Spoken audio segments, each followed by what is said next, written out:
भरपूर आहेत, पण आपल्या देशामध्ये तेवढी भांडणं नाही जेवढी विश्वामध्ये आहे. विश्वामध्ये अशी स्थिती झाली, 18 वर्षाच्या मुलाला आई वडील मारू शकत नाही, अशी स्थिती झाली आहे. ती स्थिती आपल्या देशामध्ये नाही झाली पाहिजे. आपल्या मुलांना चांगले संस्कार मिळाले पाहिजेत, म्हणून हे आपल्या सर्वांचं कर्तव्य आहे. म्हणून मी सर्वांना हात जोडून सांगतो, तुम्ही कुठेही घरात सोसायटी कार्यक्रम कराल कसलाही, तर तिथे तुम्ही बोलून घ्या. आमच्या भरपूर टीम आहेत, आमच्या 1400 समित्या काम करतात, 200 देशांमध्ये आमची समिती काम करते, करोडो लोक काम करतात. बापूजींनी आम्हाला एकत्र केलेलं आहे, शिकवलेलं आहे. चांगलं जे काही शिकवलं ते आम्ही तुमच्यापर्यंत आणून ठेवतो. आमच्याकडून थोडंफार चुकतं, आपल्याला कळत नाही, पण जे काय आम्हाला जमेल ते आम्ही तुम्हाला अवश्य देतो.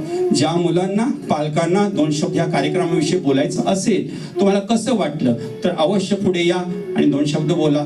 कसं वाटलं कोणीही येऊ शकतं. सगळ्या मुली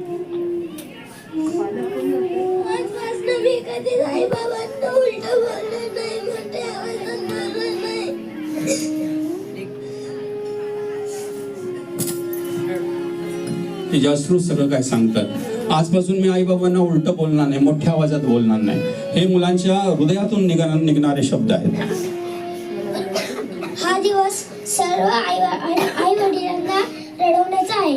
कारण आपण जे आई वडील आजकाल आपण आई वडिलांवर चिडतो, आई वडिलांना जितकं दुःख होतं तितकं आपल्याला माहित नसतं. आई वडील आमच्यासाठी रात्रंदिवस कष्ट करतात, आमचे हट्ट पुरवतात. आम्ही जे बोलतो ते करतात.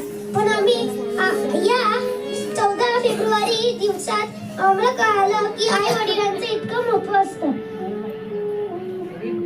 व्हेरी गुड बेटा, खूप छान खूप छान. थोडंसं आई वडील हे आपले गुरु असतात व त्यांना आपण काय उलट सुलट बोललो ते आपल्याला लगेच कळत नाही. या दिवशी आशाराम बापू यांनी हा दिवस बनवला. यामुळे आपल्याला हे समजलं आहे की आई वडिलांवर चिडायचं नाही, कधीही आपण त्यांना उलट बोलायचं नाही. आणि शिक्षक सुद्धा, प्रिन्सिपल सुद्धा, शिक्षक सुद्धा सर्वांवर या. ताई 2 शब्द बोलतील. सर्वांना नमस्कार. सरांनी आज सर्वांना भावुक केलंय. अगदी शिक्षक, पालक, विद्यार्थी सुद्धा खूप रडलेत, भावुक झाले. आणि मला सांगायचंय की आजच्या धावपळीच्या युगात आई वडिलांनाही वेळ नाही मुलांसाठी आणि मुलांनाही वेळ नाही आहे.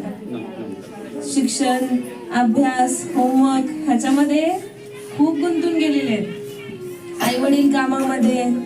आणि आणखी एक आहे, मोबाईलमुळे सुद्धा खूप वेळ जातोय मुलांचाही आणि आई वडिलांचाही. मुलांची शाळेत काय झालंय ते ऐकायला सुद्धा त्यांची वेळ नाही आई वडिलांकडे. मुले सांगतात आज असं झालं बरं, तसं झालं, ते ऐकायला सुद्धा वेळ नाही आई वडिलांकडे. तर आज सरांनी ते सांगितल्यामुळे सगळं खूप आठवलं की आपल्याकडे वेळ नाहीये. थोडा वेळ काढून मुलांशी संवाद साधावा. सर्व पालकांनी मुलांशी बोलावं मोकळ्या मनाने. वेळ दिला की मुलंही बोलतात, त्यांची काही प्रश्नही सुटतात. आज मला माझ्या आई वडिलांची खूप आठवण आली, सर्वच पालकांना खूप आठवण आली. आणि या वयात कळत नाही आई वडील काय करतात मुलांसाठी. ते वेळ गेल्यानंतर कळतं त्यांचं महत्व. तर ते सरांनी खूप छान पद्धतीने मुलांसमोर मांडलं. सर खूप खूप आभार. सर्वांचंही स्वागत. मॅडम आणि सरांचं सुद्धा त्यांनी एक खूप छान आपल्याला संदेश दिला आहे. मुलांनी आपल्याशी कसं वागावं, कसं बोलावं याबद्दल त्यांनी चांगली माहिती दिलेली आहे. दुसरी गोष्ट म्हणजे आज जे स्मरण घेऊन खरं तर मी त्याच कारणाने जास्त रडले की मी माझ्या आई वडिलांनी आपल्याला वेळ दिला आहे, पण आपण आपल्या मुलांना एवढा वेळ देत नाही अजून.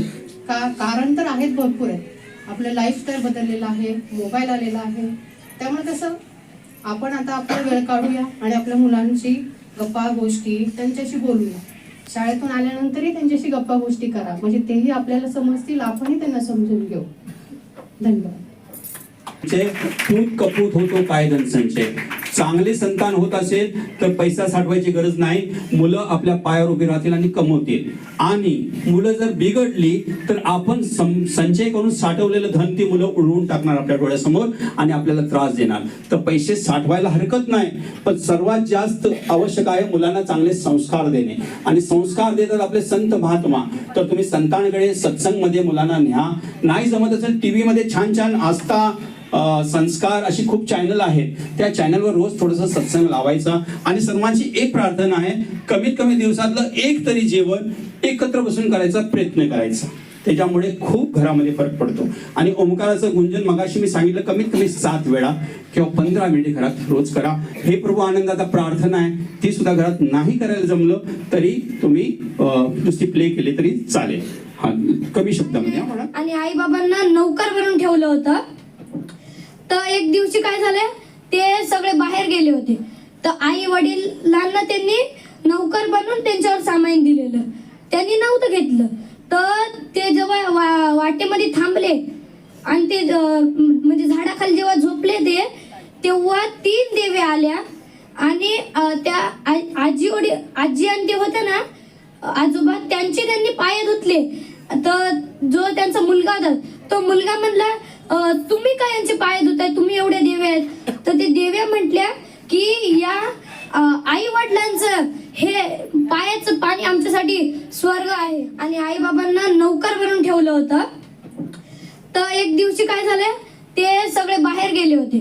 तर आई वडिलांना त्यांनी नौकर बनवून त्यांच्यावर सामाईन दिलेलं, त्यांनी नव्हतं घेतलं. तर ते जेव्हा वाटेमध्ये थांबले आणि ते म्हणजे झाडाखाली जेव्हा झोपले ते, तेव्हा 3 देव्या आल्या आणि त्या आजी आणि ते होते ना आजोबा, त्यांनी पाय धुतले. तर जो त्यांचा मुलगा होता तो मुलगा म्हणला, तुम्ही काय यांचे पाय धुताय, तुम्ही एवढे देवे आहेत.